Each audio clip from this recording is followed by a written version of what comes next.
Hai, what's up guys?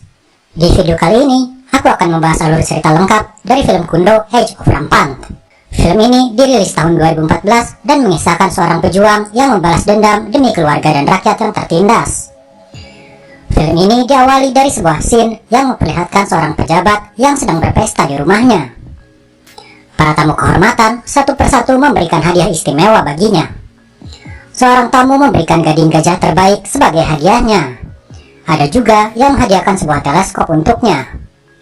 Pesta itu berlangsung meriah dan memperlihatkan betapa berkuasanya pejabat itu. Sementara itu di luar rumahnya, keadaan terbalik tengah terjadi. Beberapa orang yang terlihat seperti rakyat jelata sedang meminta kebaikan hati pejabat itu untuk memberikan makanan untuk mereka. Sementara itu di dalam rumahnya, pejabat itu merasa senang karena mendapat hadiah yang sedemikian banyak. Ketika dia masuk ke kamarnya, seseorang tak dikenal sedang duduk di sana memakai sebuah topeng. Pejabat itu merasa ketakutan dan menyuruh pengawalnya untuk melindunginya. Tapi pengawal itu ternyata adalah teman orang yang memakai topeng tadi. Di luar, seorang wanita memberikan minuman pada seorang pengawal dan tiba-tiba dibuat mabuk karenanya. Wanita itu bernama Mahyang. Mahyang tiba-tiba memukul seorang pengawal dan mulai terjadi keributan di sana. Ternyata semua ini adalah pemberontakan yang dilakukan oleh sekelompok orang bernama Kundo. Mereka melakukan ini pada seorang pejabat yang korup yang melakukan pemerasan terhadap rakyat kecil hingga melakukan bisnis ilegal. Maka dari itu, Kundo ini sekarang melakukan pemberontakan dan mengambil semua makanan dan harta benda milik pejabat itu, lalu dibagikan kepada rakyat miskin. Tak hanya itu, pejabat itu pun dieksekusi hukuman pancung atas semua kesalahannya. Para Kundo ini diibaratkan seperti Robin Hood, mencuri dari orang kaya dan membagikan hartanya pada rakyat miskin. Sementara itu, scene berpindah pada seorang pemotong daging ternak bernama Dolci. Setiap hari dia bekerja memotong daging hewan dan mengantarkannya pada para bangsawan dan pejabat. Suatu hari, dia mengantarkan daging kepada seorang bangsawan yang kaya raya. Tiba-tiba, seorang kepala pelayan di rumah bangsawan itu menawarkan suatu pekerjaan untuknya. Dia pun diajak untuk menemui anak dari bangsawan tersebut. Anak bangsawan kaya itu bernama Joyun. Joyun memberikan tawaran pekerjaan kepada Dolci, yaitu membunuh seseorang. Targetnya adalah seorang perempuan dan dia tinggal di kuil di sebuah gunung. Karena merasa dirinya hanya seorang pemotong daging rendahan dan tak kuasa menolak perintah dari seorang bangsawan, dia pun menyanggupi pekerjaan tersebut. Pada malam harinya, Dolci mulai melakukan tugasnya. Dia pergi ke kuil itu dan mengendap-endap memeriksa kamar-kamar yang ada dan mengintip ke dalam. Di sebuah kamar, akhirnya dia melihat seorang wanita yang sedang tertidur. Dengan perlahan, dia membuka pintu dan masuk ke kamar itu. Dia pun langsung mengacungkan pisaunya dan bersiap untuk membunuh wanita itu. Namun ada keraguan dalam dirinya sehingga dia hanya diam terpaku. Lalu wanita itu tiba-tiba terbangun. Dolci langsung panik dan kabur keluar.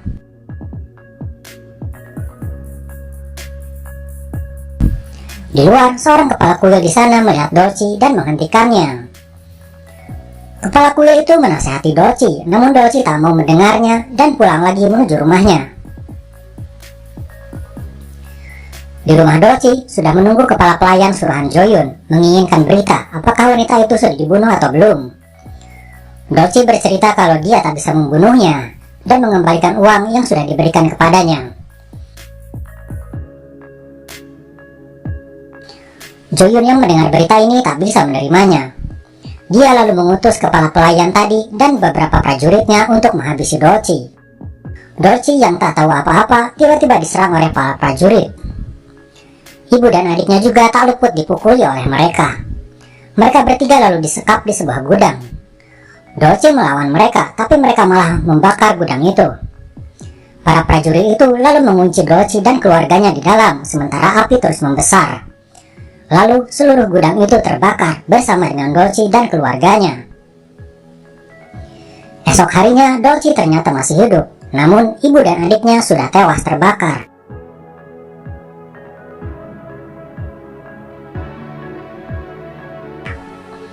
Amarahnya memuncak dan dendam langsung terpancar di matanya. Dia langsung pergi ke tempat bangsawan Joyun berada dan menantangnya. Yang tidak diketahui Dolci, Joyun adalah seorang petarung handal. Bahkan dia mampu mengalahkan 10 orang prajurit dengan kekuatan dan skill bertarungnya. Dolci yang tak bisa bertarung kini dihabisi oleh Joyun sampai para pengawal datang dan menangkap Dolci.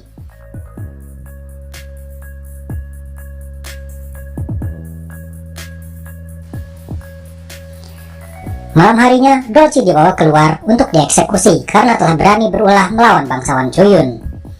Di tempat eksekusi, terlihat sebuah lubang penuh dengan tubuh-tubuh bergelimpangan. Para algojo bersiap untuk mengeksekusi Dolci, tapi tiba-tiba dari belakang, seseorang menyerang para algojo itu. Dia adalah salah satu anggota Kundo dan mencoba menyelamatkan Dolci. Dolci pun diselamatkan dan dibawa ke tempat persembunyian Kundo. Tempat persembunyian itu berada di antara dua gunung, tersembunyi dari dunia luar. Dolci pun bertemu dengan para Kundo yang lain dan juga seorang guru, yang ternyata adalah kepala kuil yang pernah Dolci temui tempo hari. Yang membuat Dolci makin terkejut, di sana dia juga bertemu dengan wanita yang dulu Dolci akan bunuh. Ternyata wanita itu adalah salah satu selir bangsawan, ayahnya Joyun, dan dia sedang mengandung anak laki-laki. Waktu itu, Joyun menyuruh Dolci untuk membunuh wanita tersebut, karena dia tak ingin ada ahli waris lain yang akan menjadi saingannya. Ayahnya Joyun sudah tua dan sakit-sakitan, dan jika dia meninggal dan tak ada ahli waris lain, Joyun otomatis akan mewarisi semua kekayaannya. Tapi karena adanya selir ayahnya ini, Joyun berencana untuk membunuhnya, namun ternyata rencananya tak berhasil. Dan kini, wanita itu dalam perlindungan para Kundo. Dan Dolci sekarang pun sedang dibaiat untuk masuk ke dalam Kundo juga. Dolci menerima tawaran masuk ke dalam Kundo karena dia dendam pada Joyun yang telah membunuh ibu dan adiknya di peristiwa kebakaran tempo hari. Dan selama 2 tahun, dia berlatih bela diri di hutan bambu untuk meningkatkan skill bertarungnya. Karena suatu hari nanti, dia ingin membalas dendam pada Joyun. Sementara itu, di tempat Joyun, dia makin berulah. Dia berpura-pura meminjamkan padi untuk para rakyat miskin untuk digunakan bertani oleh mereka. Tapi ketika mereka tak bisa membayar, lahan pertanian mereka akan Joyun rampas. Besarnya lahan pertanian yang Joyun rampas tak sebanding dengan pinjaman yang dia berikan kepada mereka. Joyun pun sengaja membuat surat perjanjian yang berisi persetujuan kalau mereka tak bisa membayar, lahan mereka akan diberikan secara sukarela, bahkan rela menjadi budak Joyun. Joyun memanfaatkan kebutahurufan mereka itu, sehingga walaupun mereka minta keadilan di pengadilan, mereka tetap kalah. Bahkan ada beberapa yang dihukum.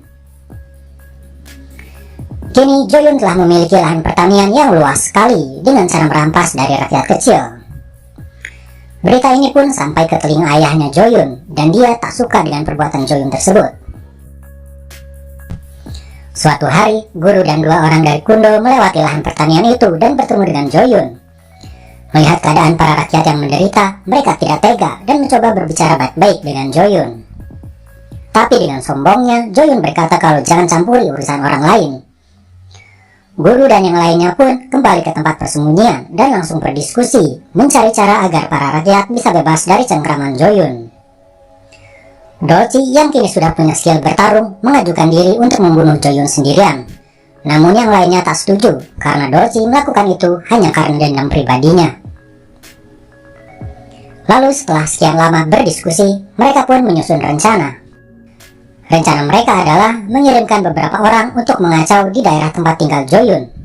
Setelah itu, beberapa anggota Kundo lainnya menyamar menjadi pengawal istana dan menawarkan diri untuk menjaga rumah Joyun agar aman dari orang-orang yang mengacau tadi.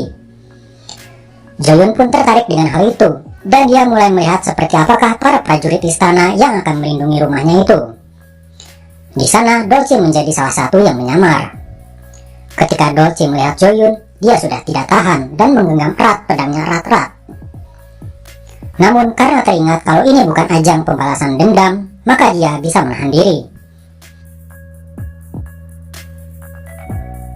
Lalu ketika tengah malam tiba, kepala pelayan mengetuk kamar Joyun. Ketika pintu terbuka, ternyata Dolci ada di belakang kepala pelayan itu dan akhirnya bisa menghadapi Joyun secara langsung. Perkelahian pun terjadi dan Dolci mulai mengeluarkan skill bertarungnya. Tapi Joyun memang terlalu tangguh dan Dolci beberapa kali kewalahan menghadapi Joyun. Ketika Joyun lengah, Dolci kabur dari situ dan menaiki kuda.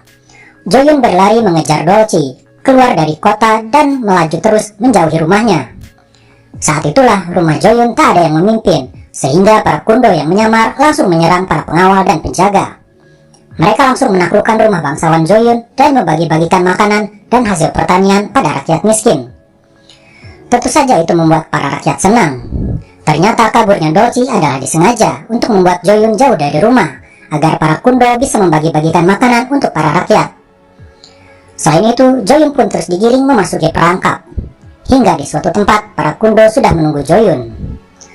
Joyun pun masuk perangkap dan dikepung oleh para kundo. Di dalam keadaan terjebak, Joyun melihat anak panah melesat ke arahnya, tapi dia berhasil menghindar.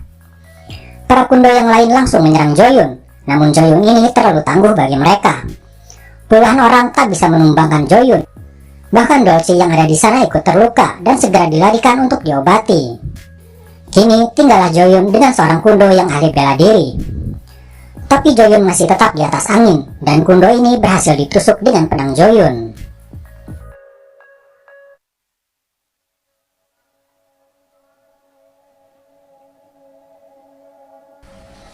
Sementara itu, Dolci dibantu oleh Mahyang tiba di kota dan berkata kalau Joyun terlalu kuat dan mereka gagal membunuhnya. Sang guru berkata kalau dia ingin melihat ke sana, siapa tahu ada yang masih hidup dan bisa diobati. Ketika guru tiba di sana, Joyun muncul dari kejauhan dan tahu kalau semua ini ternyata ulah guru, kepala kuil yang waktu itu pernah ia temui. Guru pun dibawa ke ruang bawah tanah dan disiksa. Joyun mencoba mengorek informasi keberadaan tempat persembunyian para kundo, tapi guru tak mau memberitahunya. Sementara itu, di luar, para rakyat yang mengambil makanan pun ikut dihukum dan dibawa ke hadapan guru. Joyun bertanya sekali lagi pada guru di mana tempat persembunyian para kundo, tapi guru tetap diam. Dengan menggunakan cara lain, Joyun tiba-tiba membunuh para rakyat tak bersalah di hadapan guru dan berkata kalau dia akan terus membunuh mereka sampai guru mengatakan di mana tempat persembunyian tersebut. Sementara itu, di tempat persembunyian, Dolci sedang diobati. Tiba-tiba, dari atas, sebuah panah api melesat ke arah pemukiman warga yang diikuti oleh panah-panah yang lain. Semua orang panik dan berlarian. Joyun dan para prajuritnya telah mengetahui tempat persembunyian itu dan langsung mengobrak-abrik tempat itu. Mahyang yang sedang menggendong anak dari selir bangsawan berusaha melindunginya dengan menggendongnya di belakang dan ditutupi kain. Dia pun ikut dalam pertarungan dengan memanah para musuh. Tapi musuh terlalu kuat dan Joyun pun melihat anak itu dan langsung paham bahwa anak itu adalah ahli waris saingannya. Dia mengambil anak itu dari Mahyang lalu membawa anak itu bersamanya pulang ke rumah. Sementara itu, Dolci datang terlambat. Melihat semuanya sudah mati dan tempatnya hancur berantakan, dia pun langsung pergi ke tempat Joyun untuk membalas dendam. Di rumah Joyun, kepala pelayan melapor sesuatu kepada Joyun yang membuat Joyun panik. Ternyata anak yang dia bawa hilang. Dia pun mencari ke seluruh ruangan, dan anak itu ternyata sedang digendong oleh ayah Joyun. Ayah Joyun kini mengetahui kalau ahli warisnya telah ditemukan. Ini membuat Joyun marah hingga dia mencekik ayahnya sendiri hingga ayahnya tewas. Sementara itu di luar sesuatu sedang terjadi.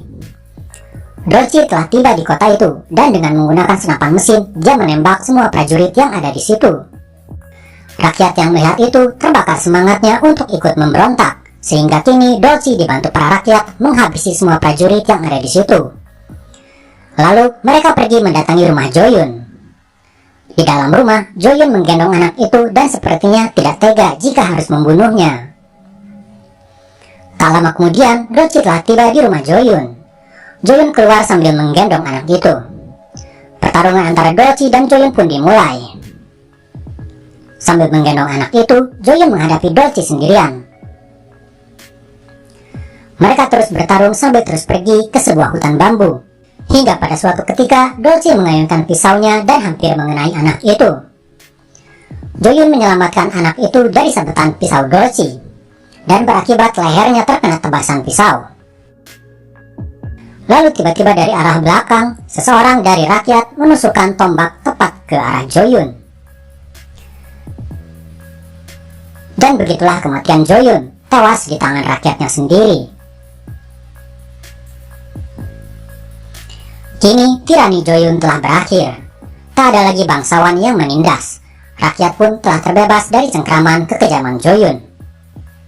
Dan film pun selesai. Nah, itulah guys, seluruh alur cerita dari film kundo The Age of Rampant.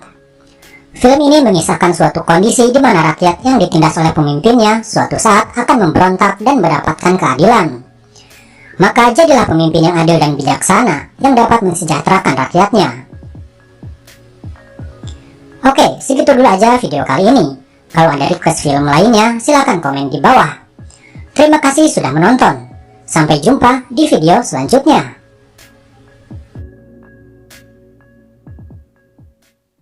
Once again.